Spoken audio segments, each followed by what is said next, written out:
오늘 박근혜 대통령이 취임 후 9개월 만에 국회를 다시 찾았습니다. 취임식을 국회의사당에서 한 2월 26일 이후에 지난번 양자 3자 회담이죠.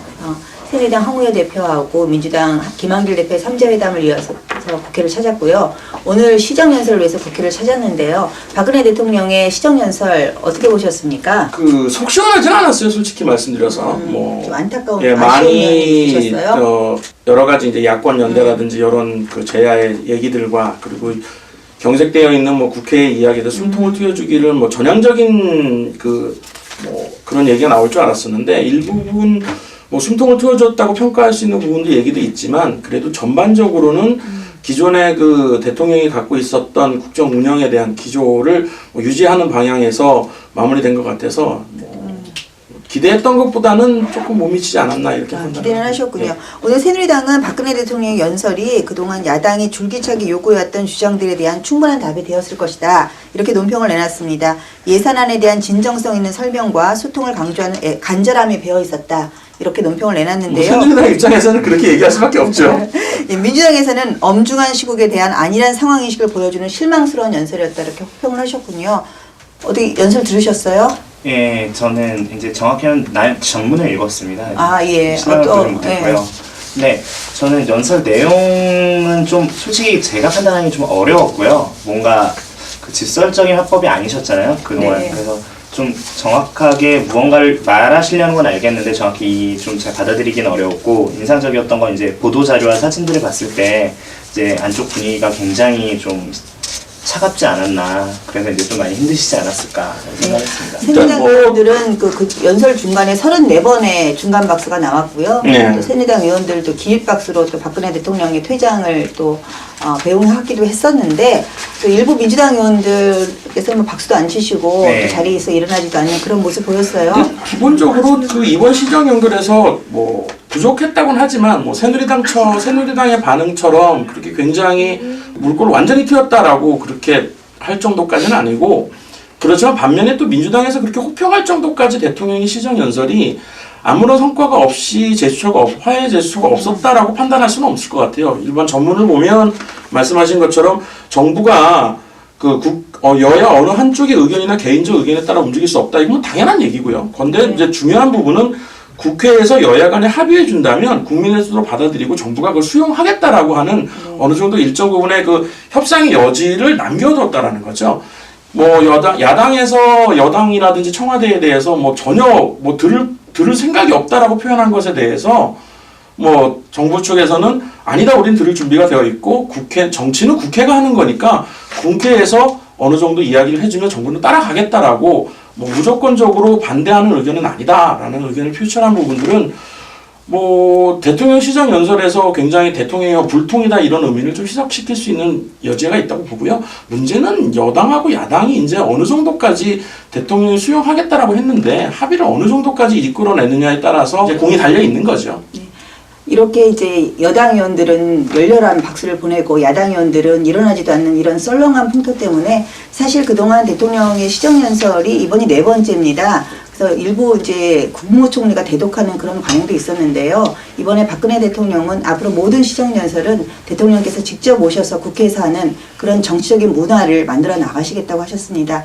대통령께서 소통의 장을 열어주실 것을 기대하고요. 이제 여당도 야당도 대통령도 한 발짝씩 가까이 다가가서 꼭 시점에 달아야 되지 않을까 그렇게 생각합니다. 위대한 대한민국을 만드는 여정을 대통령 혼자 할 수는 없지 않습니까? 야당, 여당 모두 다 도와야 되지 않을까 그런 생각합니다.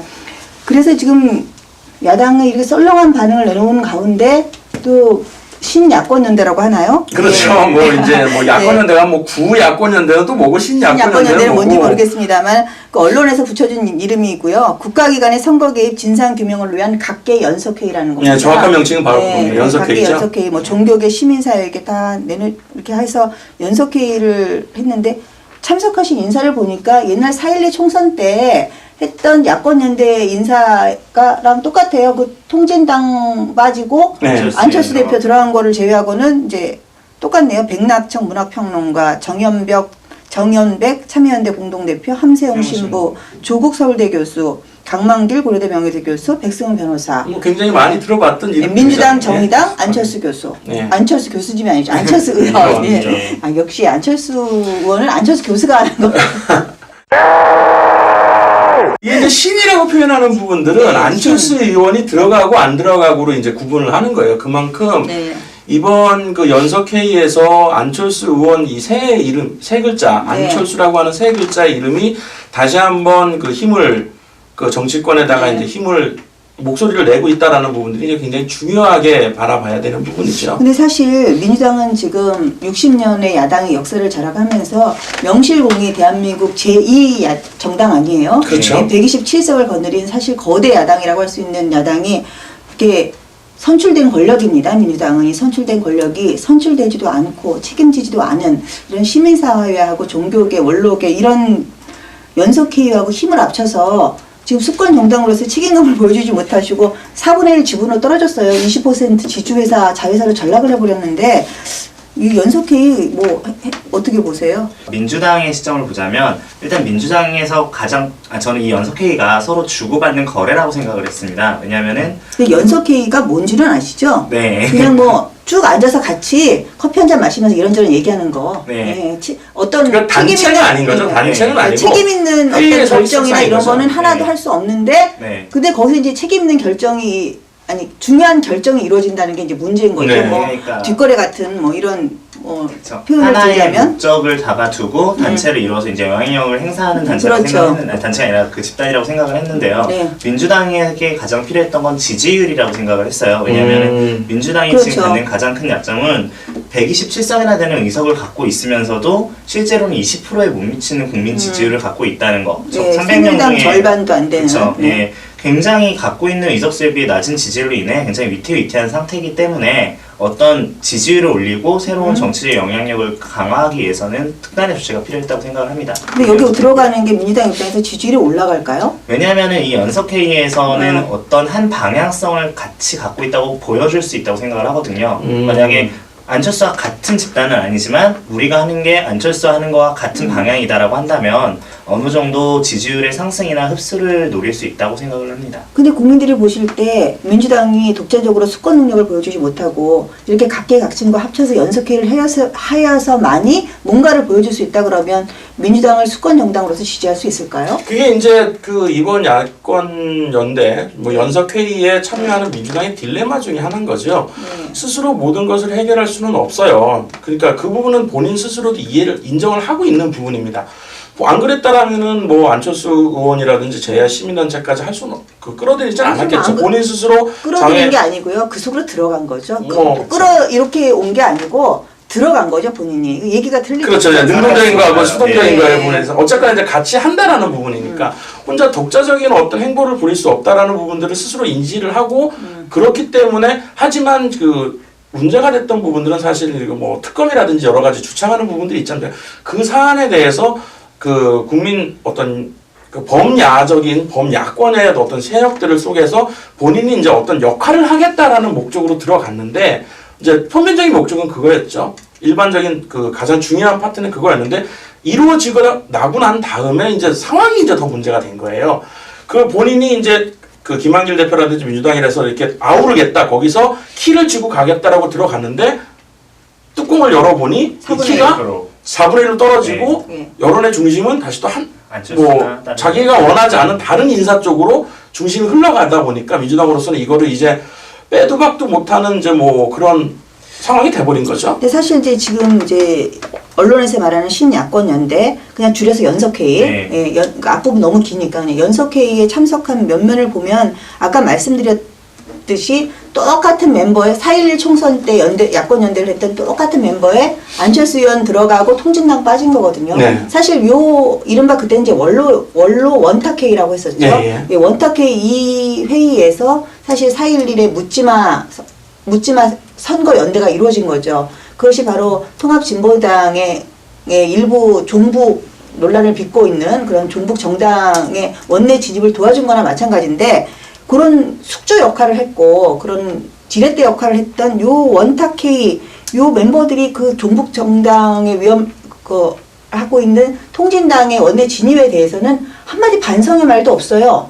네, 어떻게 그거에 대해서 저는 이분들이 본의 아니게 이렇게 통진당의 이런 위헌성을 알고, 통진당이 이렇게 대한민국 정당성을 무성하고 이런 것을 알고 이렇게 선거연대를 하지는 않았을 거라고 저희는 생각을 하지만, 이 부분에 말씀하셨던 그 대해서는 좀 부분들이 그 국내 지금 진보 단체, 진보 세력들의 그 가장 큰 약점 중에 하나예요.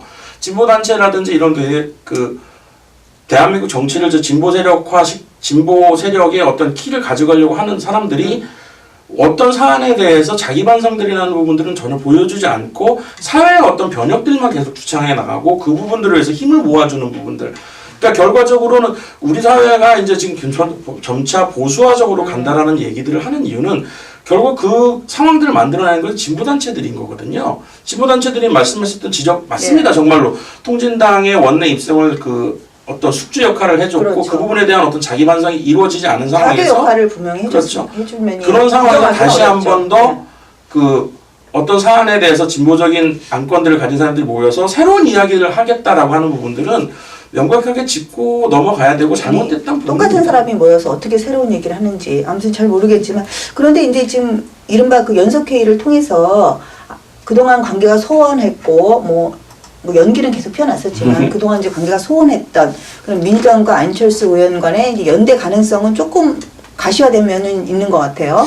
그렇게도 보였는데요. 근데 네. 안철수 의원이 했던 인터뷰 내용 기사가, 그러니까 말이 나오고 있는 게 연석회의는 그 특검을 목적으로 하잖아요. 그리고 선거까지는 가지 않겠다라고 안철수 측에서 입장을 표명했다는 내용도 있어요. 이건 이제 뭐 원포인트를 네. 위한 그 연석회의로 보여지기 원샷 때문에 특검 얘기를 하는 거죠. 네. 그러니까 이제 거기도 이제 또 안철수 의원의 또 모호함이 또 나오는 것 같아요. 특검은 하지만 그러나 이제 민주당에서 얘기하는 이것을 예산안이라든지 각종 민생 네. 법안에 연계하는 것에는 반대한다. 그 특유의 그 양다리 화법이 또 나왔는데, 예, 대선 단일화 때처럼 서로 민주당과 안철수 간의 불협화음이 벌써부터 시작되고 있다고 보여집니다. 근데 개인적으로. 그거는 누구나 다 예상했던 부분이 아닌가 싶어요. 이 연석회의에 안철수 의원이 연석회의 노리는 거는 정확하게 본인의 어떤 그 입지를 강화시키는 부분이 목적인 거지.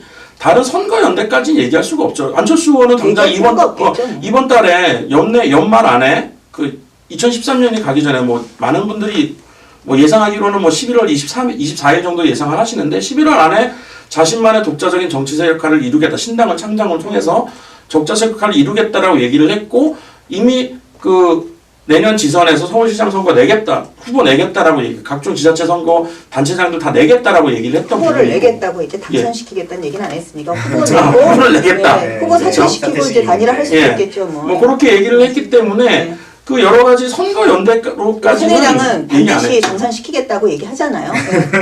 얘기 워딩이 정확해야죠. 그러니까 후보는 내겠다는 얘기를 하시지만 후보는 내지만 이제 당선시키겠다는 얘기는 안 하고 있으니까 네. 당선이 중요한 거죠. 그러니까 안철수 의원이 연석회의에 바랬던 것들은 그 본인의 목소리가 커지고 여러분들 쉽게 저번에 우리가 상반기 때 얘기를 해서 국감 얘기 상반기 국회 결산 얘기를 했을 때 짚어드리지만 대선 이후에 안철수 의원의 존재감들이 점차 낮아지고 기대감들이 많이 사라졌던 상태에서 본인은 신당 창당을 통해서 다시 한번 국회에 300분의 1이 아니라 커다란 지분을 가진 캐스팅 보트로서의 역할을 할 필요가 있었고 그 안에서 요번에 옳다구나 해서 국정원 댓글이라든지 국가기관 대선 개입 의혹에 대해서 본인이 특검을 제시를 하고 거기에서 민주당이 맞장구를 쳐주고 그러면 연석회의에 참석을 하는데 거기에서 이제 똑같이 얘기를 하죠. 안철수 의원은 기본적으로 국내 양당 정치, 정당 정치의 어떤 구태 정치를 반대하는 사람, 그러니까 거기에 대척점에서 양당 정치가 구태 정치는 아니고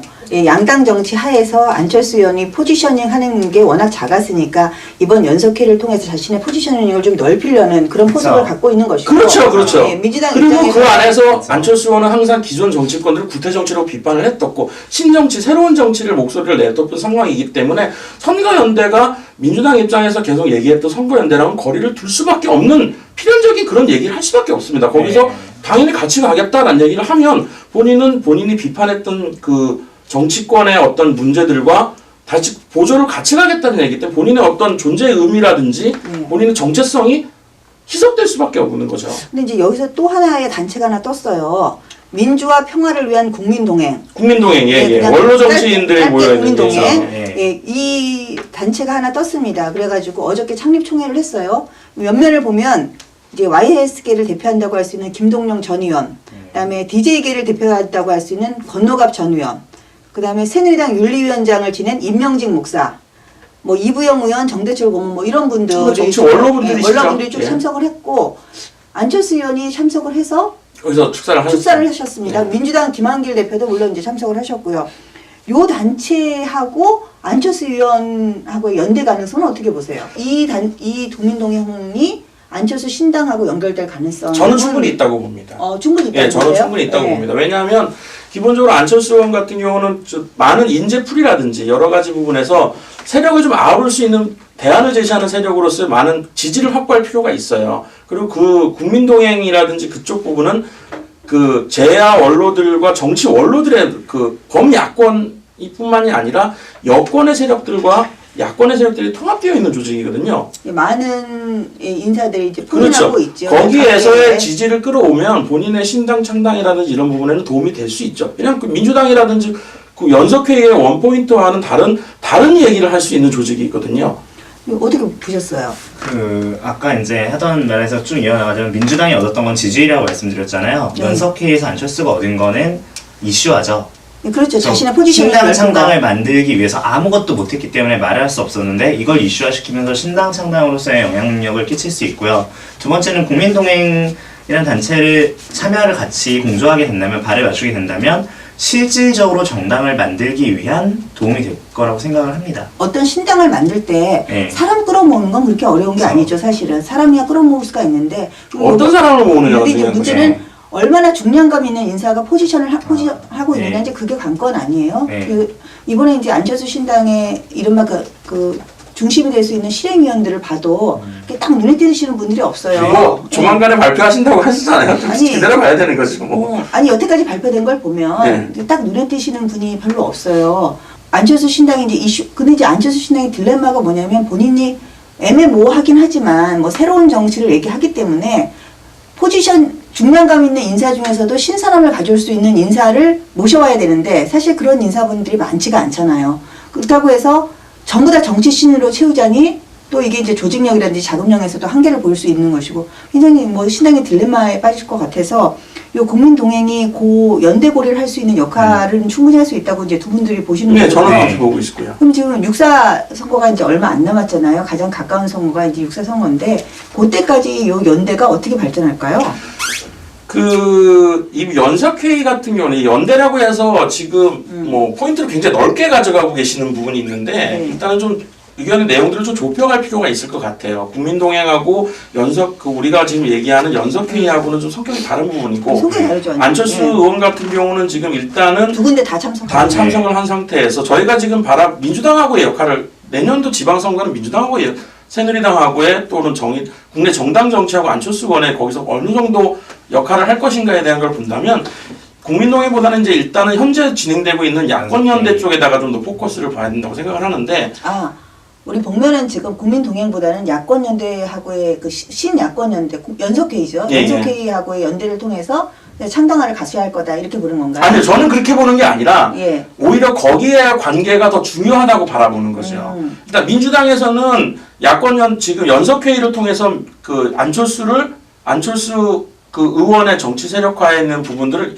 선거연대까지 같이 가겠다는 생각으로 이 안철수 의원과의 연대를 지금 생각을 하고 있는 부분이고 그렇지만 우리가 계속적으로 지금 많은 분들이 얘기하고 있는 것이 연석회의가 지금 삐그덕대고 있는 부분들은 시작도 안 했는데 삐그덕대고 있는 부분들은 내년 지선과의 선거연대가 이루어질 것인가 이루어지지 않을 것인가의 생각들 그 안에 들어가 있는 사람들의 생각이 너무나 다르다라는 거예요. 민주당은 선거연대까지 가자. 안철수는 무슨 소리냐. 이거 선거연대가 아니고 사안별 연대일 뿐이다. 선거연대는 우리는 독자적 정치 세력가로 가겠다라고 얘기했고 시민단체 측에서는 많은 제야의 시민단체 측 민주당과 그 안철수 의원은 선거연대를 통해서 묶어줘야 된다라고 또 안철수 의원 쪽에다 요구를 하고 있는 거고요.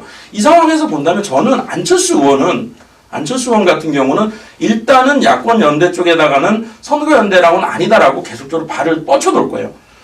옳다구나 들어가게 되면 본인의 몸값이 더 높아질 리가 없거든요.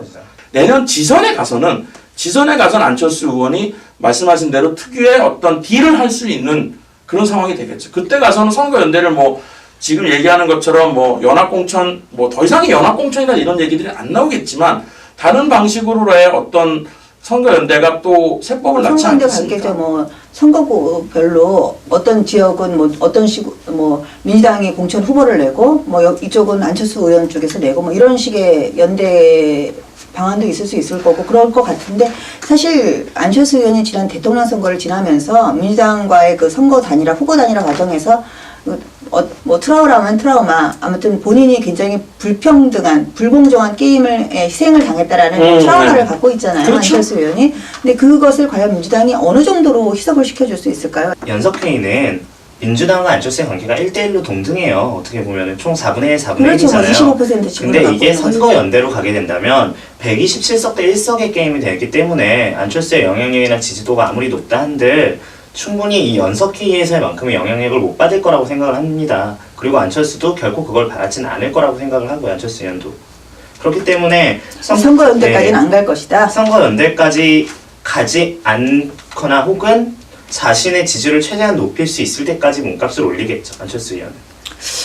난 민주당이 요번 야권연대 연석회의에서 민주당 가져간 부분들이 너무 적은 것 같아요. 물론 이제 저는 이번 새누리당도 연석회의에 그렇고 민주당이 들어간 거는 민주당 입장에서는 어쩔 수 없는 선택이었을지는 모르겠지만 결과론적으로 민주당한테는 굉장히 손해나는 게임인 것 같아요. 아 저도 그 부분은 일단은 수권 전적으로 동의합니다. 정당으로서의 수권성도 의심을 받고 있고요. 지분율도 확 떨어지고 그렇다고 해서 연속회에 들어가는 게 민주당 자체의 지지를 올리느냐 지금 가장 중요한 건 민주당이 지지를 올려주는 건데 그 민주당 지지율하고는 전혀 상관이 없고 오히려 더 떨어질 수 있는 다만 한 가지 사안에 대해서 국민 여론을 환기시키는 부분들 그리고 민주당 같은 경우가 지금 원내로 이제 다시 또 장외투쟁을 접고 그렇죠. 100일 만에 이제 천명을 접고 안으로 들어왔잖아요. 안에 들어왔는데 들어가는 이제 수가 또 뭐 보이콧도 국회에서 보이콧했다가 요번에 이제 대통령 시정연설 보고 다시 판단한다고 했으니까 또 어떤 결정을 어쨌거나 이제는 장외투쟁보다는 이제 원내에서 이제 어떤 뭐 추우니까. 대립각을 세우겠다라고 얘기는 추우니까. 했지만 그 안에서 민주당이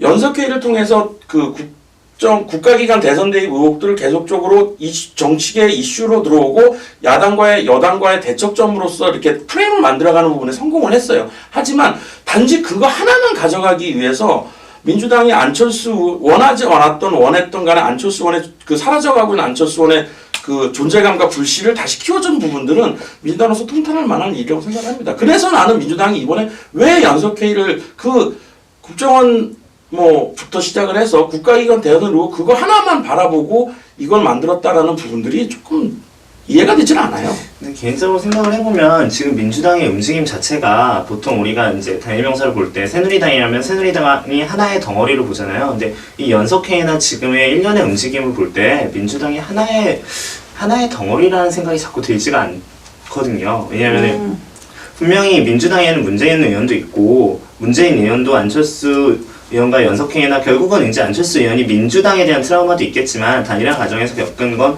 오히려 문재인이라고 생각이 되거든요. 문재인 의원이. 그렇기 때문에 지금의 움직이는 민주당이 아마 반쪽짜리가 아닐까라는 생각도 듭니다. 네, 언제부턴가 이 후보 단일화, 묻지마 선거연대가 선거 승리를 위한 정가의 보도처럼 사용되어 왔습니다. 그러나 지난 4.11 총선 또 대통령 선거를 거치면서 투명성 없고 명분 없는 선거 단일화, 선거연대, 선거야합은 국민의 심판을 받지를 못하죠. 국민께서도 이제 현명하셔서 다 알고 계신 것 같습니다. 정책이나 정강이나 강력이나 목적이 다 다른 사람들이 단순히 승리를 위해서 뭉친다고 한다면 그 뒷면에 이면의 거래가 없다고 보장할 수가 없겠죠. 이제 우리가 선거를 위한 그런 묻지마 연대는 이제 그만둬야 할 것 같습니다. 현명한 판단을 기대하고요. 저는 오늘 박근혜 대통령 시정연설을 보면서 이런 생각했습니다. 퇴장하실 때 새누리당 쪽으로 퇴장하지 마시고 민주당 쪽으로 퇴장을 하셔서 김한길 대표랑도 악수하고 전병헌 원내대표하고도 악수하고 문재인 의원하고도 악수하고 하시면서 퇴장하는 모습을 보이셨다면 통큰 대통령의 모습을 국민들께 더 다가갈 수 있지 않았을까 생각합니다. 민주당 의원들 한 분도 안 일어나셨지만 대통령께서 직접 가서 악수를 청하셨다면 어찌 안 일어날 수가 있었겠습니까? 우리 대통령 국회에 좀 더 다가와 주십시오. 야당에 좀 더 다가와 주셨으면 좋겠습니다. 그리고 야당도 이제 정쟁을 일삼지 말고 국민을 위해서 민생을 위해서 민생 법안, 현안 법안, 위대한 대한민국의 미래를 위해서 함께 노력하는 모습을 보여주셨으면 좋겠습니다. 34회 여의도 없다 여기까지입니다. 수고하셨습니다. 수고하셨습니다. 근데 나는 대통령이 나가서 김한길 대표한테 악수청해도 김한길 안 했을 것 같은데. 네, 설마 나는 알겠습니다. 난 안 했을 것 같아. 왜 김한길 대표가 푸틴 대통령, 푸틴이 오바마보다 전 세계 영향력 1위인데 거기 왔는데도 안 간다 그랬잖아. 보이콧했잖아. 안 가는 거 하고 거야. 대통령이 왔는데 바로 앞에 생각하는 있는데 거랑 다르죠. 대통령이 딱 악수하자는데 카메라 기자들 들이대고 있는데 씩 가는 앞으로 안 거지. 해? 그러니까 오히려 더 그러지 않았을까? 나는 안 했을 것 같아. 지지율 아니, 떨어질걸요. 그러면 국민들이 가만히 있겠습니까? 그런 우리의 그러면 대통령한테 국민들 그랬겠지. 야 김한길 그 줏대 있네. 사람 성깔 있네 이렇게 되지 않았겠어? On the uprise. So frustrated.